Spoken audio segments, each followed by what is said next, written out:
Well, good morning. It was time to give Liz a soak. You have to soak your iguana fairly frequently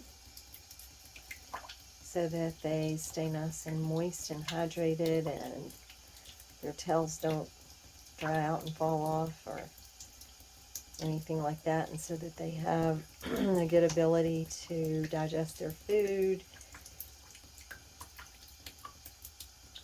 and just stay healthy, because they come from a rainforest where basically they're constantly wet, being dripped on.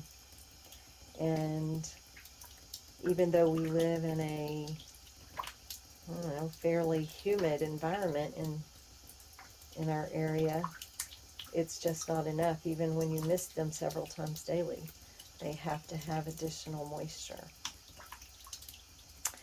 I lost my stopper to my bathtub, so I had to use a washcloth. That's what that is. Liz doesn't necessarily enjoy soaking, but he doesn't really mind it as bad as he used to. He used to get very scared and afraid, but he's gotten used to it. Some iguanas really like their bath. He doesn't necessarily really like it, but he tolerates it. And I'll let him soak in here for probably about maybe 15 minutes or so, and then take him back to his enclosure. This morning he was really begging to get out and have some affection, so I gave him lots of hugs. And he really is a very social iguana. He likes to be with people. He likes to be loved on. He likes to hang out on my bed and watch TV with me, or just hang out in the living room. He does not really like being left by himself for long periods of time. He actually craves human companionship. People who think reptiles don't have the ability to connect or bond with their human companions, that's just not true. They do bond, and they have very distinct personalities. I've had turtles, and we've had a couple of other kinds of lizards. But Liz is a very good boy and very much a part of our family, and we love him, and he seems to love us. And so I soak him as often as I can. They really need to be soaked at least once a week, or at least as often as possible, in order to keep them very healthy. They have to have proper lighting and proper food, and they're a lot of care. It takes time and expense to have a good enclosure that's large enough for them, and to buy the proper kind of food for them and give them the supplements they need. They have to have calcium. If they don't have good calcium, they develop metabolic bone disease. And if they don't have the right kind of light, they develop metabolic bone disease. Even the right kind of moisture can cause that if they don't have what they need.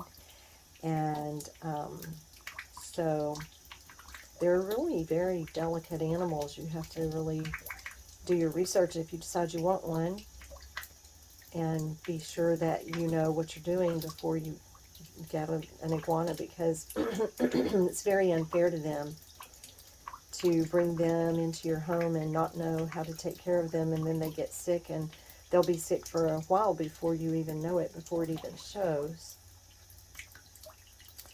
And then it can be too late. Metabolic bone disorder can be reversed with proper care, but it leaves damage and takes time off their lives. They can live to be quite old. I think 20, 25 years old is not uncommon for an iguana in captivity who is well cared for.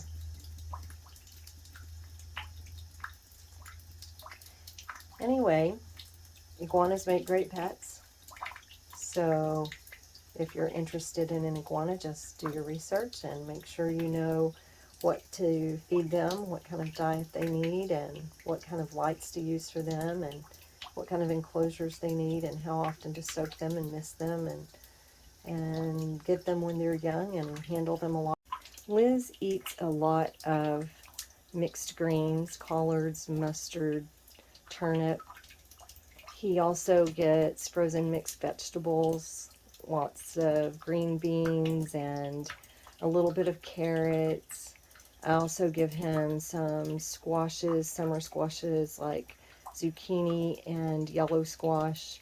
He gets berries occasionally. You have to be really careful with how much sugar you give iguanas, just like a strawberry for an occasional treat or something like that. They love them. Same thing with carrots. They have a lot of sugar. They can have a little bit of apple. There's lots of different kinds of fruits and berries they can enjoy. Sometimes I get him frozen tropical fruit and give him a little bit of that. They like banana. He gets watermelon, especially during the summer when it's hot and I'm trying to keep him hydrated. But again, fruit is something that's a treat, an occasional thing. You don't want to do it real often. Mostly they need greens and some mixed vegetables and different kinds of vegetables. But you have to watch and check and find out what kind of vegetables are high in oxalates or oxalic acid, I think it's called, because it can bind to calcium and make it where it's hard for them to absorb the calcium, so they can end up with metabolic bone disease. Spinach is very high in that, and so they can have a little bit of spinach, but you don't want to give them a lot of spinach. And they need a good quality light, UVA, UVB, full spectrum, is what I try to keep on him if he's in the house. He gets full spectrum most of the year because where we live, we have a short winter season, and he can be outside in his outdoor enclosure most of the time. And I'll have to do a video on his outdoor enclosure at some point. It's really large. It's 4 by 8 by 8 and has wire where the sun goes through really well, but we also make sure he has shady spots, and he has lots of ledges. He can climb and lay on his ledges and sun, and he has a big tub for water if he decides he wants to soak or drink. Iguanas don't necessarily usually drink out of the dish too much, but you always need to keep a dish of water for them in case they do want to drink, and sometimes they will get in the water to defecate. So you have to provide water for iguanas. Other than just, the occasional bathtub soak or misting, they also need water available, clean, fresh water.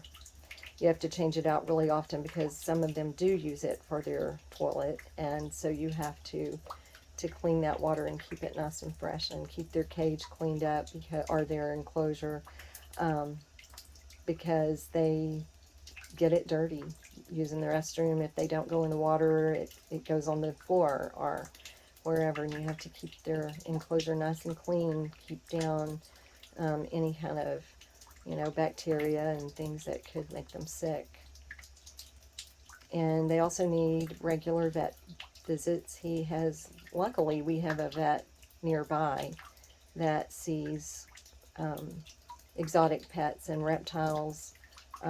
Is something that they do kind of specialize in, as well as they see dogs and cats and other things. But so we've been very fortunate with that. Sometimes it's hard to find a vet nearby who will take care of exotics, especially reptiles.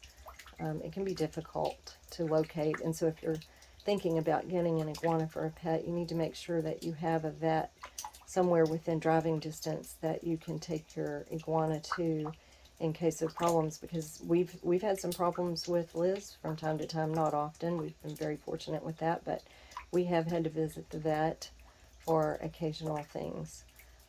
Mostly for him during the wintertime, no matter how hard we try to keep everything just like it needs to be for him, he sometimes has a lot of depression in the winter. Don't know if it's because the days are shorter or he's not outside as much or just what it is, but sometimes he gets depressed and he'll start not feeling very well in the wintertime. So he has had to visit the vet a few times for that purpose. anyway, just wanted to give you some information today on iguanas, because I think they're really cool. They make great pets. I think he is done. He says, soak time is over. Time to get out, Mom. Okay, well, I'm going to go put Liz back in his enclosure. He is talking to me, seeing bob in his head. That's him communicating that, hey, Mom, ready to go. They bob their heads to communicate several different things. One is that they're unhappy. One is just a greeting. I think right now his head bob is, Mom, I'm done. I'm ready to get out of the tub. So have a great day. Thanks for stopping by and watching this video. And if you liked what you saw, be sure to hit that like button. And if you're not subscribed, please subscribe and hit the notification bell so that you can know when I upload another video. And feel free to share. Have a great day.